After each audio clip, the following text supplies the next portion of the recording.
Streaming live across the country, tackling the topics everyone is talking about online. Share, engage, and interact. This is Newsfeed Now.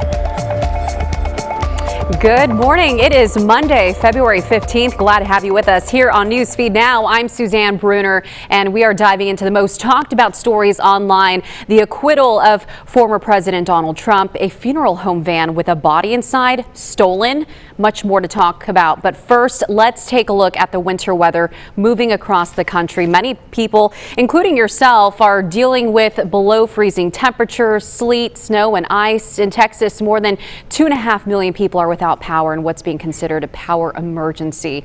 There have also been a number of large accidents in Texas, Oklahoma, and Tennessee due to the winter weather. I want to bring in meteorologist Hayden Nix joining us now from Little Rock, Arkansas. You know, Hayden, the natural state also dealing with snowfall and more expected later this week. That's right, Suzanne. So this is a historic next few days here with the bitterly cold temperatures in this part of the country, and also with not one but two winter storms that are expected to impact a lot of the central U.S. I just want to show you something here. Take a look at what's currently going on with satellite radar imagery. We still have a vast amount of sleet, freezing rain, thunderstorms down across the Florida Panhandle, and then a very good burst of snow that is moving through areas of Mississippi and western Tennessee, and now just beginning to see some of that exiting Arkansas. And this has been something that started back in Texas. It is going to continue to move northeastward. There's close to 2,000 miles worth of winter storm warnings in effect across the country at this time. But take a look at the temperatures. You were talking about how there was a power emergency in Texas.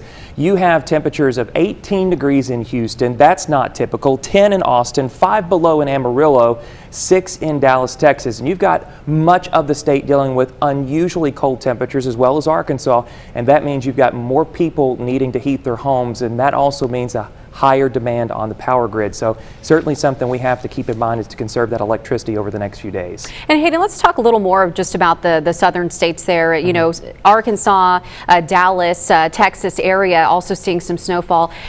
What's the likely occurrence of something like this to happen, and how rare is this?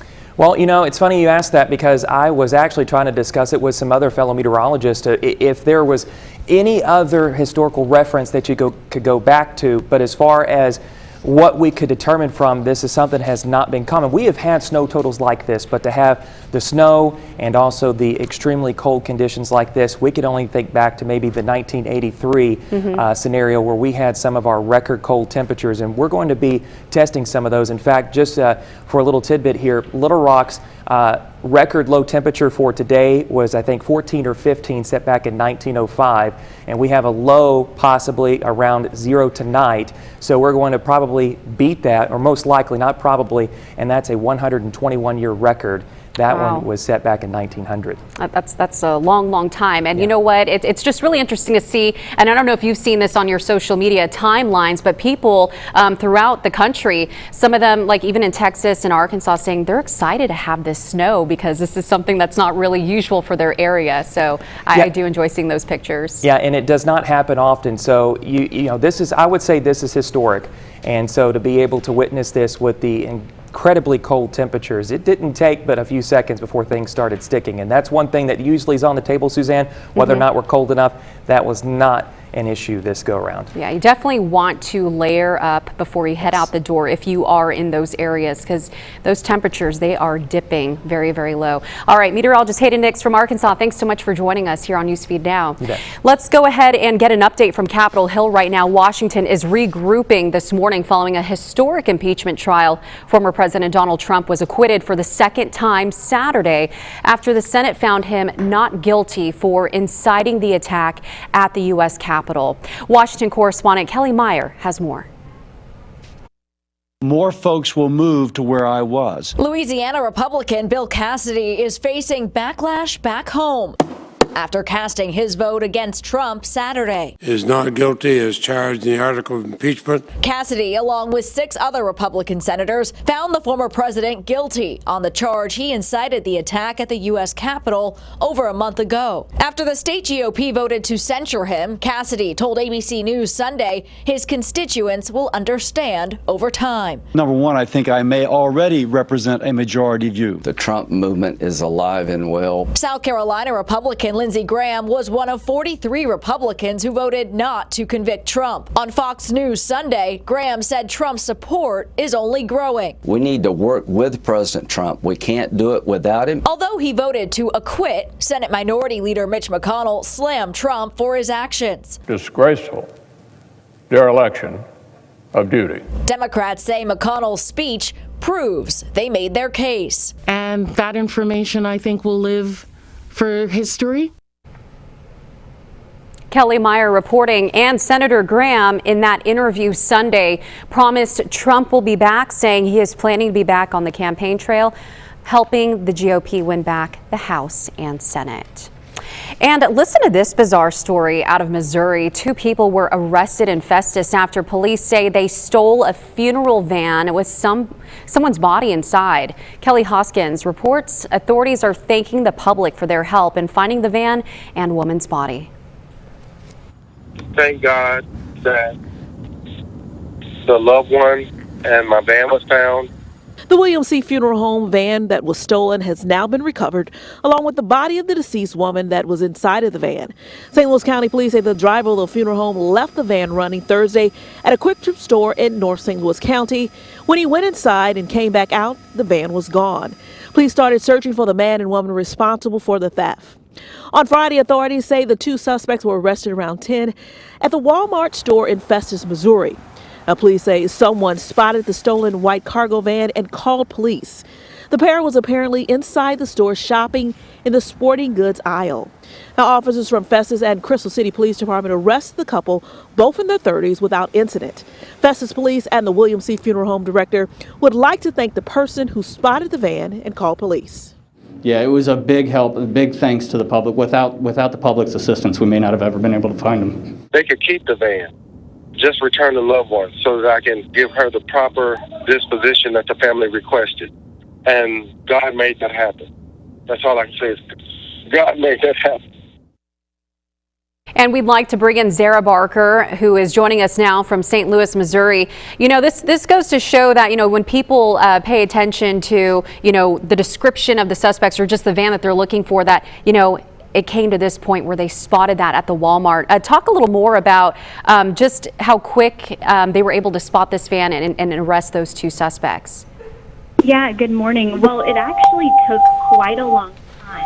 So this initially was stolen 10:30 a.m. and then 24 hours later is when someone actually spotted this van, and then that's when those 2 suspects were taken into custody. So this van had been spotted a few times, once in Missouri and then actually twice over on the Illinois side of St. Louis. But then it was initially found about an hour and a half away from where it was stolen outside of the gas station. So one thing that police were telling us was just the power of the media, the power of social media, because if we weren't able to get this out, you know, someone may not think anything of a funeral van just being outside of Walmart. So it was just the power of people coming together, keeping an eye out, keeping an ear out so that they could get this woman's body returned. Yeah. Did the suspects realize what they were stealing, and do police really know why they decided to steal that van? Yeah, that's one thing we kept asking, and our local police department just said they don't believe this was targeted. They just thought, you know, so the 2 suspects, one of them, police said he appeared to be homeless. And so they don't think that this was a targeted incident. They don't believe that they knew there was a body inside, but as soon as they were gone, they were gone. And they did say that this body that was in the back of the van appeared to have never left the van. So it seems like that these suspects, once they realized it was there, they didn't tamper with it, they didn't touch it, is what police had said initially. Have you been able to speak with the family of the deceased woman? Have they responded to this case? No, that's one thing that we have been trying to do as well. Police have not identified the body of the deceased, and neither has the funeral home. So we've been trying to figure out who this might belong to, and just to hear how they're feeling, and to also, I know they did tell police to thank people for bringing their loved one's body back home, but no, we haven't been able to reach them. Okay, well, this is definitely a ongoing investigation. Zara, we appreciate your time and talking more about this. A Memphis surgeon is dead after a COVID-19 related illness. He never knew he had the virus, and it turns out he had been vaccinated. As April Thompson reports, his colleagues and family now want to set the record straight about this rare case. Dr. J. Barton Williams, called a student of medicine and science, went from doctor to patient when he fell ill weeks ago. Dr. Stephen Threkel helped treat him at Baptist Hospital. How quickly did his illness, did it go from the illness to the diagnosis to his death? Very quickly. I mean, it was a matter of days, and, you know, just a tragedy. Dr. Williams, an orthopedic surgeon for Ortho South, died February 8th of multi-system inflammatory syndrome, or MIS, a condition usually affecting children, attacking the immune system. The immune system attacks the body in many ways and in many places and just causes multi-organ system failure. It affects the heart, the gastrointestinal tract, other places. Threkel says Dr. Williams tested positive for COVID antibodies, meaning he had COVID at one time, but he never knew it. And he had gotten his second COVID vaccine just weeks before his death. After rumors that the vaccine contributed to his death, Dr. Williams' family allowed those who treated him to do the unprecedented, speak out about his condition. The family has been incredibly generous and courageous at allowing the details of his case to be put out there by those of us who took care of him, just to try to make sure that the facts were out there true. They want to dispel rumors that this was a new variant of COVID. Dr. Threkel says they never found an active virus in Dr. Williams' body. It does seem in every case that we have seen so far to be related to the virus itself. It's a post-viral, sometimes a few weeks later effect, not during the first part of it. So the vaccine itself could not be a protection against this because he had already been predisposed to the COVID. Well, you know, it's a very important question. It's something that, as I say, this is all very preliminary, and we're looking, you know, with the CDC about how, how vaccines can play in all sorts of directions, but we don't have any data to suggest that the vaccine has any effect in either direction. Health officials are meeting daily to study Dr. Williams' rare case.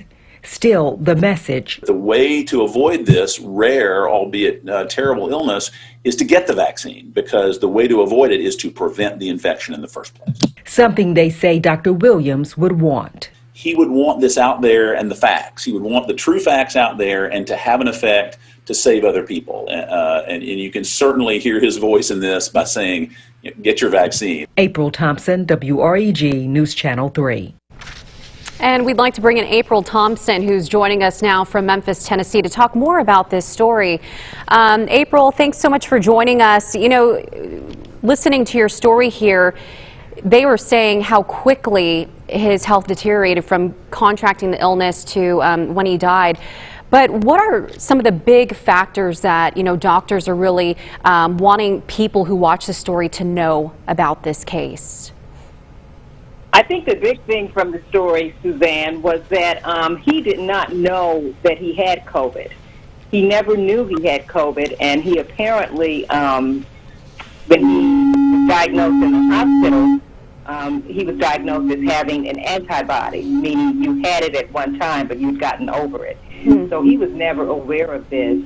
And the big thing that they want to take away is that he did get the vaccine, and he got it a few weeks before his death, but that the vaccine itself did not cause the COVID, did not cause his death, that the COVID did, in fact, and that the way to prevent something like this from happening, which is very rare, is to stop COVID in the first place, and that would have been the vaccine. And when people start hearing about a case like this, there's so many questions about it, like what triggered this to happen, right? How important would you say facts in his case, especially with the assistance of his family? The doctor was saying they've been incredibly generous and courageous in allowing the details of this case to come forward.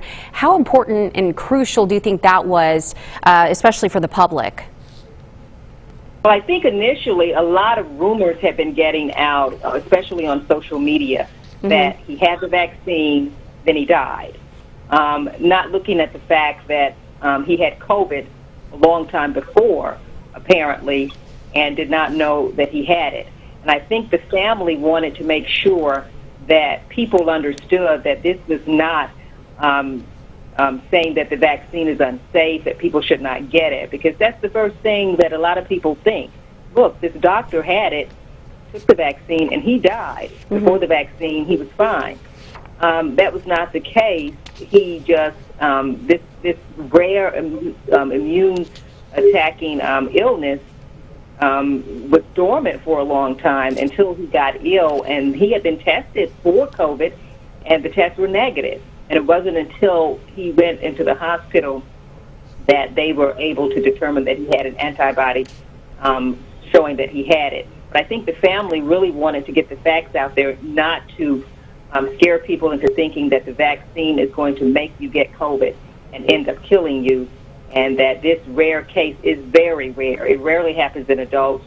There have been some cases in children, but this was not an indictment on getting the vaccine. Yeah, definitely a rare case. And as you mentioned, health officials, they're meeting daily to study this and to see, learn a little more about what had happened. Well, April, thank you so much for joining us to talk a little more about your story. We appreciate your time. Thank you.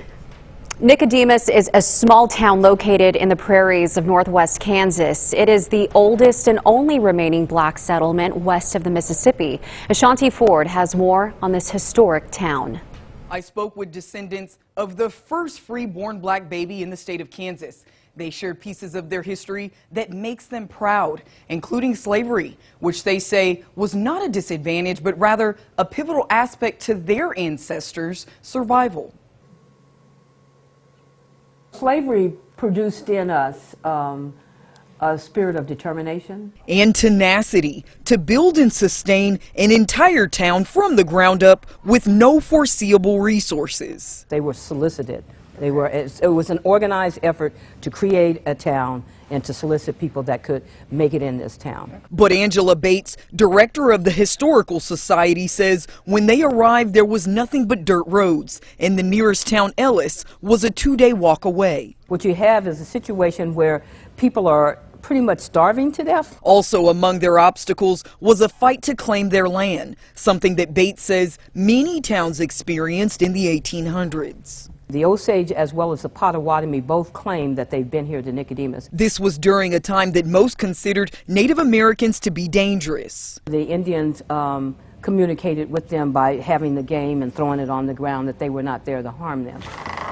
Native Americans, whom Kansas journalists documented to be hostile, were the reason that former slaves survived their first winter in Nicodemus. And when they left, this new town, now populated by 600 people, hit a high point. They built their own schools, churches, stores, and banks. The residents of Nicodemus used their skills learned during slavery and created a new life for themselves. They were even promised a railroad, which would help with the flow of resources. The railroad never came, but the 1930s depression did, and the town couldn't survive. A town with a history built on freedom and hope. And we spoke to some of those that live in the community about how they're keeping their town's history alive. I am a 6th-generation descendant of one of the first families that came to Nicodemus. I come from the Williams line of the family. This is my great-grandfather, Neil Williams. I'm a Cannon and Jones, which were descendants of the Slaughters and Dorseys. Each of them say what brings people back to Nicodemus every year is the Emancipation Celebration. That's been going on since 1877. This year marks 140 years of freedom, an accomplishment that Bates says is worth celebrating. I think that being a part of the families of Nicodemus and knowing that our forefathers endured slavery and then they came to the West and had the vision to help to establish an all-black town and govern themselves out. I mean, that's something to be very, very proud of. The town of Nicodemus. Emergency room staff at a Colorado medical center had a bittersweet send-off for one of their most special team members. Take a look here. Wynn, a service dog in training, brought comfort to the staff throughout the course of the COVID-19 pandemic. Her story gained national attention. That's all thanks to a viral post back in March. Well, Dr. Susan Ryan raised Wynn for nearly 2 years, knowing she would eventually go on to more advanced training in her path toward becoming a service dog. Well, Thursday, Wynn was scheduled for turn-in. Staff in the emergency department came together to celebrate Wynn one last time. Some made signs calling Wynn a hero. And we all witnessed a lot this year. We had an incredible camaraderie. We were the best team I've ever imagined being around. She was part of our team. She saw us through. People would just pet her and break out to a smile, and it was just the hardest day. Oh, they are the best. You know, Dr. Ryan says there will be a feeling of emptiness without Wynn. Her future training will help determine what kind of service dog she'll become. Such a great addition to that team there. Well, thank you so much for joining us on Newsfeed Now. Be sure to join us tomorrow for the latest trending stories. Be safe out there, stay warm, and have a great day.